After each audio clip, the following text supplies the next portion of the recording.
Hey, everybody, I am so excited. I have this rare opportunity to sit down with the author of the newly released book, Up From Nothing, the untold story of how we all succeed, with its author and my friend, John Hope Bryant.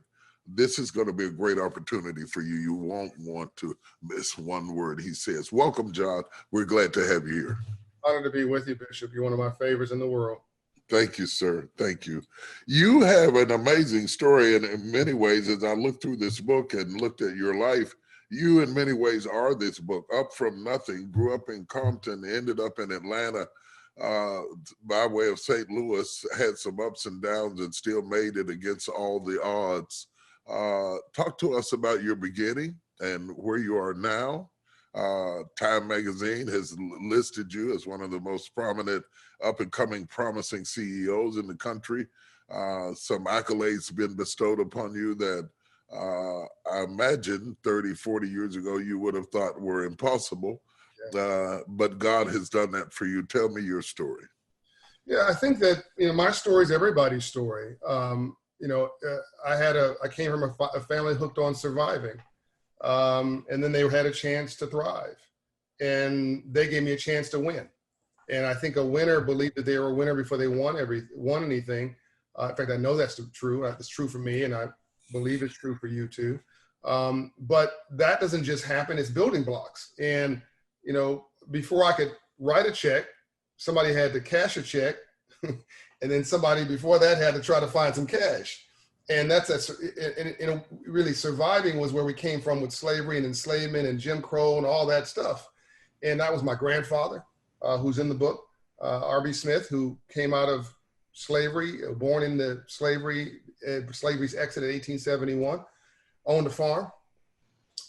My father, who owned a business for 54 years, worked with his hands, trying to scratch a quality living for our family. He took the income with my mother's help and bought an 8-unit apartment building, our own home.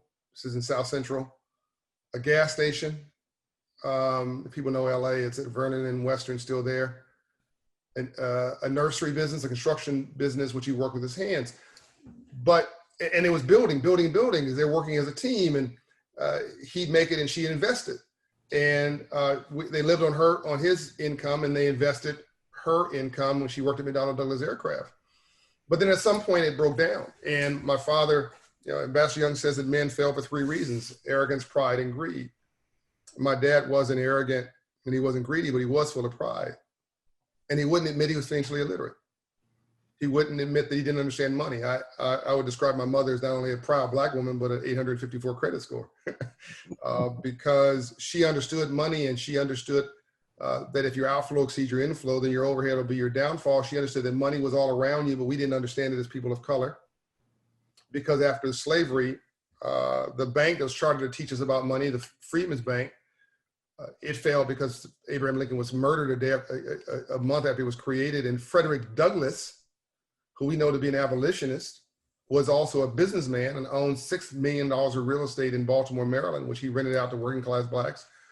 That gave him the financial freedom to be an abolitionist, to be a freedom fighter. And a lot of people who are freedom fighters today also understand the power of wealth creation to give you the freedom to say and do as you want. And I want to get to something, because the marriage exploded, the family went into pieces. You've had many people to die around you. You've had every reason to be a crackhead. You could have went through another door. And the reason I want to get to this is that most Black men are still so angry with what happened to them. Whether it was domestic violence, whether it was physical abuse, sexual abuse, absentee fathers, have rejection issues, abandonment issues, all of those sorts of issues in their lives. You could have been them. You could have been them. You're a Class A case for that.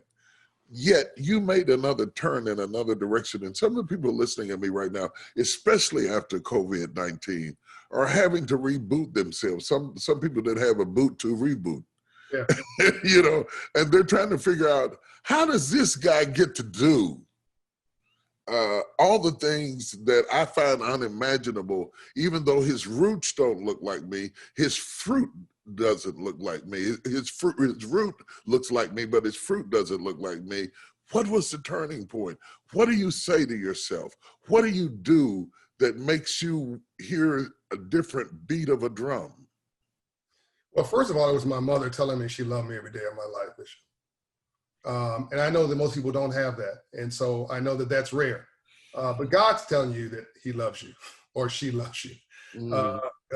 Your very embodiment is a confirmation that God loves you. I mean, there's not another you, whoever's watching this, in the world. You are completely, utterly, absolutely unique. And so my mother, yes, told me, I think as an agent for God, I love you. You can do anything. And that built self-esteem in me. And I learned to love me, even when I didn't like me. Yeah. And I think that's what sustained me, is that self-talk. People have been discounting me my whole life, man. I was, as you said, I witnessed 2 murders, my best friend and my uncle, before I was 9 years old. My family exploded. We owned all these assets and then lost it, and I was homeless when I was 18 years old. I mean, don't let the suit fool you, as they say. Yeah. But still we rise. It's not, I've been built by failure. I guess is what I'm trying to tell you. I wasn't built by the successes. I was built and forged by the failures. I love that. I love that. Let's park right there. I've been built by failure, because I'm sitting here thinking almost every successful African-American person I know has some drama, tragedy, adversity that happened in their life where they could have died and decided to go forward. I think in some ways those tragedies become fuel. Oh yeah. It's not always what I'm going to, it's what I'm running from. Yeah. Yeah, that gives me the power to fight. And you said you've been built by, how did you phrase it? I've been built by failure. By failure. Explain, dig into that for me. Well, I'll go one further. I'll go further. I was also built by vanity.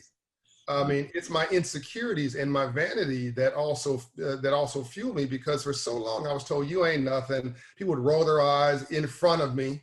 Establishment leaders. Oh, John Hope Bryant. Oh, financial literacy. Oh, here he goes again. Oh, have we had enough? And I mean, I remember I went in the White House, President Clinton's White House, and I'd just been made a Goodwill Ambassador by the United Nations. And I was really proud of that. And I walked in, and this guy, black, looked at me and said, oh, there's a ambassador. It's in the book. I tell everybody, not ambassador. He said it in front of everybody. Here's the ambassador. That was him suggesting I was a lightweight. Yeah, I kind of get it. You even received commendations from Germany. Weren't you knighted or something? The same year that was the same year I was made a Goodwill Ambassador. And I realized later on that he wasn't talking to me. He was talking to himself. Hurt people hurt people. Like, positive people don't say stuff like that. People who are positive, who have a winning mentality, they're focused on building. They're talking about their ideas, not other people. Right. And so if you hang around 9 broke people, you'll be the 10th. If you hang around 9 depressed people, you'll be the 10th. This guy didn't love himself, didn't like himself. There was something eating at him that made him want to jab at me. And I needed to make sure I didn't absorb that. And I just sort of decided to give him love in response. He said that. I said, hey, man, I hope you're having a good day. Love you much, wish you well. Kept on moving, kept on walking. And I've learned to be consciously oblivious of most things around me, because they just don't matter. They don't matter. They don't matter. Hey, everybody, in case you're just joining us, I'm talking to John Hope Bryant, and he's just released this book, Up From Nothing. It epitomizes his life. There's nothing worse than getting a great book by somebody with a great title, but they really can't relate to it. If you're going to write Up From Nothing, you have to be up from nothing yourself, okay? And this guy's story is so compelling and so relevant right now, particularly in the middle of a pandemic, downsizing of jobs, layoffs, food shortages. Many of you are having to build yourself up from nothing. Been through divorces, lost your parents, been through all kinds of adversity. You had a lot of bad news. This is good news. Up From Nothing by John Hope Bryant. And if you're just joining us, get you a copy, run over to Amazon, go to your favorite bookstore right now and get a copy of this and make it a part of your devotion. to feed your soul the kinds of things that his mother fed him that caused him to rise out of the ashes of his despair to become who he was. You know, John, when you look at your life right now, you put a lot of emphasis on financial literacy. And I have this slogan that I say about Black people. We were the first people who came to this country with the sign, "We'll work for food." Slavery was basically work for food. You worked hard, you got some food. It wasn't good food. It was chitlins, it was hog balls, it was pig ears, it was pig feet, but it was food. And we ate the food and got up and went to work the next day. We didn't have to handle money until we got through slavery. And that financial literacy issue is generational. How do you break that curse to become more astute in an area where we are almost, not only are we not astute, we're not even attracted to it. We demonize anybody in our community who becomes successful. If the stock market comes on, we turn away. We don't want to read anything about money. We want to make money, don't know how to handle money. How do we handle these many curses that are holding on to us? Well, I mean, I learned to turn every negative into a positive. I redefine success, Bishop, as success is going from failure to failure without loss of enthusiasm. And I think when the world sort of narrows in on you, you learn to turn that into an innovation, to turn that negative into a positive. And we had social rights and social justice. Those things have been to fall away. That was the first Reconstruction. 1866. We had civil liberties and the right to vote and political power. This is the second Reconstruction. That's 1960, 1965, 1970. The murder of Dr. King. And now I think we're in the third Reconstruction, and those things are falling away. Those protections have fallen away. And Ambassador Andrew Young said to me, "John, I need you to stay focused on this money piece, because if our civil liberties and our social justice and those rights fall away and the political power falls away, all we're going to have is the economics." And now people are beginning to understand how critically important the economics are, because you can't run your household. You can't run a church without tithes and offering and a budget. You can't run a nonprofit. I mean, if you want to distribute money like a socialist, you got to first collect it like a capitalist. And let's go back to what you mentioned about slavery, that we work for free. It was worse than that, because it was actually the biggest reverse transfer of wealth in the world history, because we worked and somebody else got the benefit of our labor. You're right. For 246 years. And we couldn't create capital because we were capital. You could trade us, finance us, insure us, lend against us. We were more valuable than land because we were portable. And when the crops went bad, you could still sell us. That went on for 246 years. And the word white, which we obsess about racism, that was created in America. That word didn't exist anywhere else in the world. It was created in the 1600s by white slaveholders who were trying to differentiate the white indentured servants from the black then indentured servants. And that's where the first time where there was differentiation, they gave the two whites who ran away with the black 3 years of additional servitude and gave the black a life sentence. That was the beginning of slavery. So even racism, as we know it, is embedded in classism, embedded in economics. When you start talking about racism, and that's something we hear a lot about today, do you think it is our primary problem? Should it be the focus of our attention? I think it is a problem. I mean, racism is like rain. It's either falling someplace or it's gathering. So you got to get out an umbrella and a color you like and start strolling through it, because it's not going to change, so you must. But if that was the primary issue, Bishop, and it's a great point here, then how I want people to really focus on this. Is what gives them hope. They can go get them out of this hole. Oh, I can't get ahead because the white man can't get ahead because of this or that. Why is it that the Black Caribbean that comes here looks just like us? They're killing it. Or the Black African from Nigeria, or the Black African from South Africa, or the Black African from Ghana come here and they're killing it. My Jewish brothers and sisters, our Jewish brothers, they come here, they're killing it, even though a third of them were killed, exterminated in the Holocaust. Conversely, you've got three groups that can't seem to, as a group, get up: African Americans, Native American Indians, and poor whites. Poor whites are not even claimed by their rich white counterparts, unless they can use them. So what differentiated this group, which were of every color, from this group of every color? And I suggest it's what I call the 5 pillars of success. I wanted to create a book roadmap, a business plan that you can operationalize at the Potter's House, operationalize at Operation Hope, the Urban League, wherever, once you get your mind right. But I wanted you to create a roadmap that was math driven, a formula, 5 things. If you do 3 of these 5 things or more, you succeed.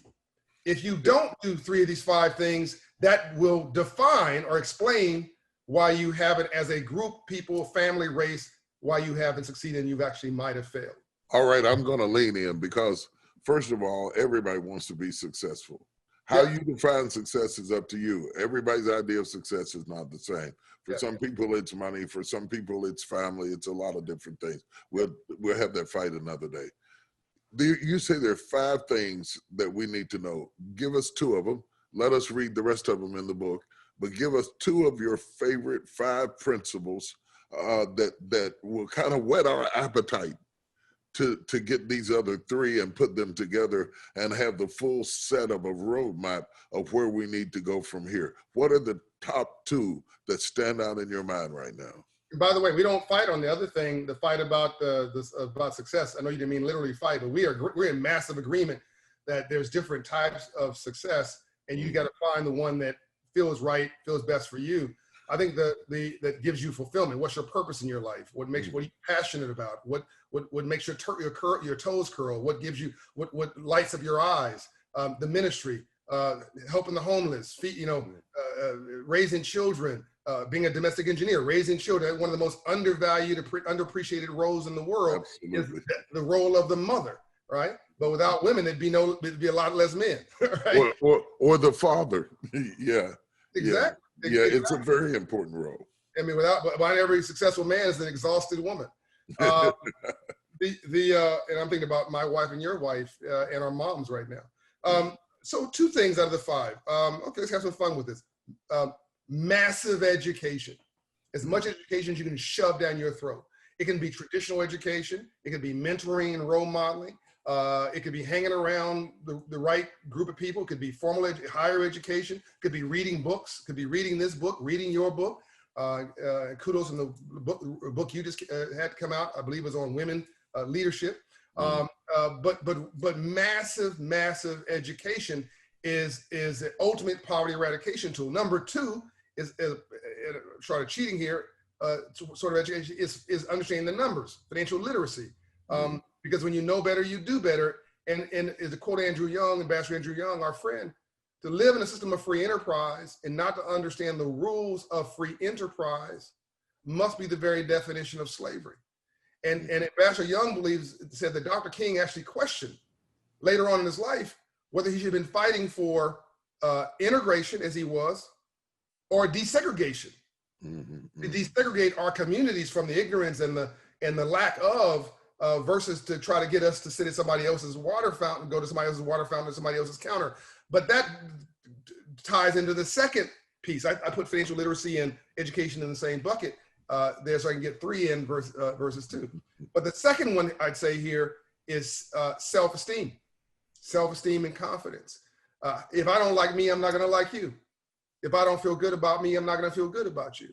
If I don't love me, how am I going to love you? If I don't have a purpose in my life, I'll make your life a living hell. Whatever goes around, comes around. So the self-esteem, I think, is grown from the education.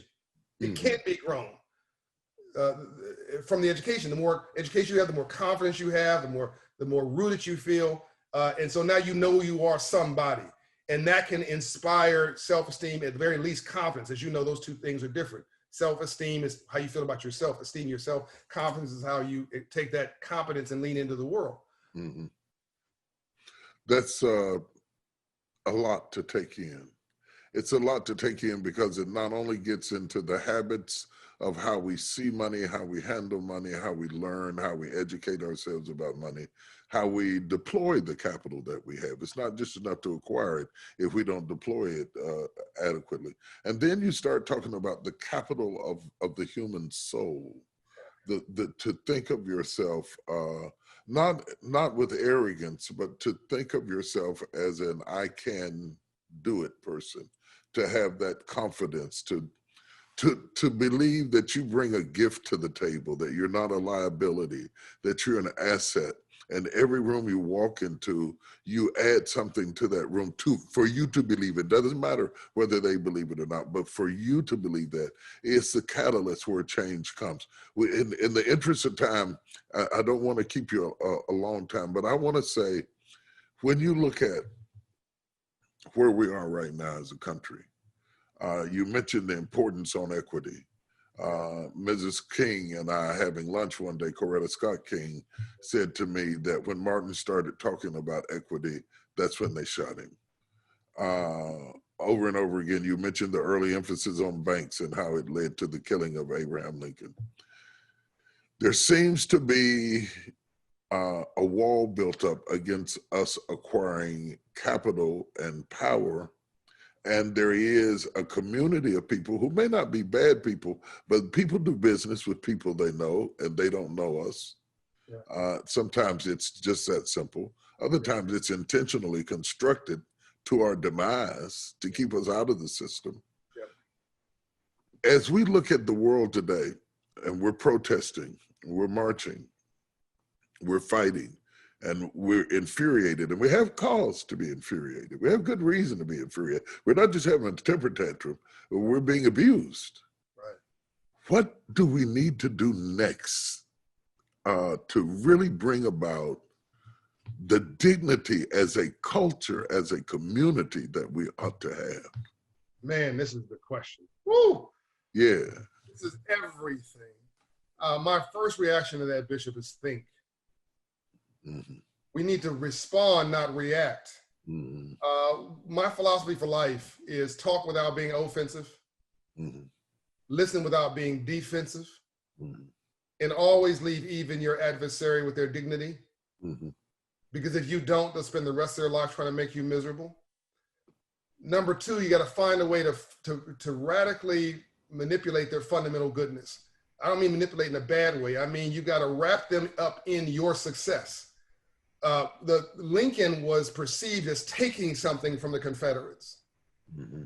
Taking something from the South to give to Black people, which, by the way, should have been done. Yeah. And he paid for his life. Once he tried to give us the right to vote, they saw that as a taking from them. They hadn't even gotten to the money part, because we didn't get the 40 acres in a mule was a pilot program. It was only 400,000 acres along North Carolina's coast. And then he was killed, and actually gave that land back to the Confederate Army after he was assassinated. And Dr. King was perceived as in the spiritual realm that he comes from, he was trying to share all the wealth. The perception was he was taking from the top 2 or 3%. And I think you don't live very long if that is the business plan. I think we've got to have a plan that goes from being experts in the streets to having a plan and having expertise in the C-suites. We got to we need a business plan. And that business plan has to do what Ambassador Young did in Atlanta. The only international city in the South is where I am now, the largest economy in this region, the largest airport in the world, the most Black businesses in the country, is they decided to argue here not about Black or white race, but green. Mm-hmm. Who got it? And it was about an expanding pie, not cutting up a poverty pie. Mm-hmm. If we do the Olympics, we'll have billions and more in GDP here. Who's going to get it? And versus white folks saying, I'm going to get 100% of nothing or something small, then they realize they get 20%, 30%, actually 70% probably of something much larger. If Blacks got 20%. Right, right. All right. So wait, because you said something. I'm about to pop over here. Go way back, roll it way back. Leave your adversary with his dignity. Yeah. It's something it took me 30 years to understand. And I don't think we understand that today. And I think it hinders our ability to sit at the table with giants. Yeah. Because by the time we get to the table, we are so angry Yep. that we demoralize our adversary with a vicious, the kind of viciousness that powerlessness creates. Yes. The more powerless you are, the more vicious you become. And if you leave your adversary without his dignity, as you said, you ultimately will have an adversary all of your life. The wisdom of what you just said was staggering on so many levels. And I hope you all listen to this again and again. I'm talking to John Hope Bryant. The book is called Up From Nothing. And we're talking a roadmap, a strategy of where do we go from here? And we're talking about many, many aspects of it, one of which is to be able to sit at the tables you sit at. You sat on the Democrats' table, you sat with the Republicans, you've talked with the haves, you've talked with the have-nots, you've talked with people, negotiated with people that you didn't personally like or care for, but you knew how to sit down at the table and leave your adversary with dignity. Our people don't get that. They think it's either right or it's wrong. And if you're wrong, or if you said something, or if you ever did anything wrong, now you're my arch enemy. And it's my job to cut your throat by any means necessary. Smart people will argue the issue and leave the individual still standing. But this goes back to the self-esteem issue, Bishop, or the lack thereof. If all my self-esteem is tied up in how you perceive me, if I perceive you as disrespecting me, then that is my value. Now I got to fight to the death to get my esteem back. But Quincy Jones says in this book, not 1 ounce of my self-worth or self-esteem depends on your acceptance of me. Right. As Reverend Murray said, it's not what people call me, it's what I answer to that's important. Mm-hmm. And never answer out of your name. Then I added to argue with a fool proves there are two. Bishop, we can disagree without being disagreeable. Right, right. I mean, I disagree with people all the time. I say, look, I just disagree with you. I disagree with this administration. That didn't keep me from taking $10 million from him to help Black people and brown people from the Department of Commerce, right? Yeah, I disagree with George W. Bush. That didn't stop me from creating financial literacy policy from him. I disagree with things with the Obama administration too. That didn't stop me from doing great things with them. I mean, we disagree with our parents, with our sisters and our brothers. But we have got to understand that you cannot rearrange the deck chairs in the Titanic. The ship is sinking. We're picking drapes. We have got to get out of our emotions. Get into a plan. Yes. Our emotions are killing us. They're holding us back in so many ways. We approach every decision from an emotional perspective more than a strategic one. And one of the things that I've learned, as I've said at the other tables with other people, is they very seldom make a decision about business, about politics, about anything else from a place of emotionalism. We keep appealing to them on the basis of an emotional premise. And it's almost like speaking French in Russian, because the more you approach them with emotions, the more they're going to approach you with strategy. That's right. That strategic thought that they have is what has made them successful. And maybe we should pull back on our emotions and get more strategic in our thinking in order that we sit at the table from a position of strength. It's one thing to be in the room as a puppy with your paws up saying, you know, I'm hungry. It's another thing to have a seat at the table and convene the meeting. And that's a whole different thing altogether. Whole different thing. And that's why I talk about this book. I talk about winners. We need a nation of winners. And we don't have time to get into what I mean by that and define it, but winners are builders. You are a winner. You are a builder, and a winner thought they were a winner, or I said, knew they were a winner before they won anything. Before they won. And this again goes back to how I esteem myself. And what we're talking about now, this piece now, to me, is the whole ball game. Combine that with a relationship capital. So if all I know are poor people and broke people and people who agree with my pained philosophy, and let's start with, if you hang around 9 broke people, you'll be the 10th. Let's start there. But also, hurt people hurt people. So now you're in this cesspool of pain. You've got to move out of that. Why do people go to Harvard? Not because it's a greater school, but because the graduating class of 2020 is going to hook each other up for 40 years. Right. It's relationship capital. The thing that people admire about you is not only that you got morals, and you understand money, and you understand meaning, and you combine all. You got the left brain and the right brain, and you are a person of substance. But if they just see you as an emotional a person, then they write you off as a lightweight, and they give you the performer's job, right? Now, what's the Jewish model? You have 15 million Jews, 7.5 million of them here. You have a $20 trillion economy. You have 7.5 million Jews trying to get $100 million job opportunities and ownership opportunities in the different categories of the economy. So it's a big supply, big demand, a limited supply. All of them are fully employed, and they now tell you to write checks, not just cash them. Own. Now, blacks, 40 million black people. Because the rules are published and the playing field is level. Sports, the arts, which is a $65 billion part of a $20 trillion economy. Nothing. But you got 40 million black folks trying to be rappers, and LeBron, and my friend T.I., our friend T.I., and and then are we going to civil rights, which doesn't pay anything? It's really important. But where are the engineers, the bankers, the business managers, the computer sciences, the thing that drive the economy? China, I have a problem with China because they don't play fair. They're cheating at capitalism, but they sent their people here with a mission. I want you to understand economics and the sciences. That's what they said. The thing that's going to save China is poor people embracing economics at scale, business, and the sciences. They pull 600 million people out of poverty. Let me say this. We're out of time, but I want to say this to you. The book is called Up From Nothing. Let me tell you who should not read this book. If you are happy with being downtrodden, if you are happy and have built an ecosystem on the floor and you don't want up, if you have decided to sing the song of It's Impossible, you don't need to read this book.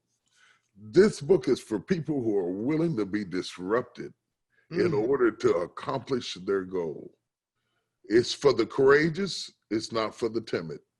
It takes a certain amount of courage to accept change. The book is called Up From Nothing. It is written by John Hope Bryant. The foreword is by Ambassador Andrew Young. And I highly recommend it to you. It's Bishop T.D. Jakes, but only to those who are strong enough and committed enough to make sure that your story doesn't end like it starts. Up From Nothing. It's in stores everywhere. Get yours today. Thank you, John. I enjoyed talking to you. I always do. Man, you're amazing. You're like talking to an encyclopedia. You are the encyclopedia. I do believe we're the salvation, Bishop, for this country. I do believe that rainbows follow storms, and we were the pain, and now we are going to be the promise. Yeah, I believe that too. And I believe that another generation of us is coming. If they're listening to us, they are our sons and daughters. We beget people not by sex, but by speech. And when people hear what you have to say, they become begotten by you and become your sons and daughters. And may we both be more and more fruitful all the days of our lives. Thank you for being here. It's been amazing. Thank you. Thank you, Bishop.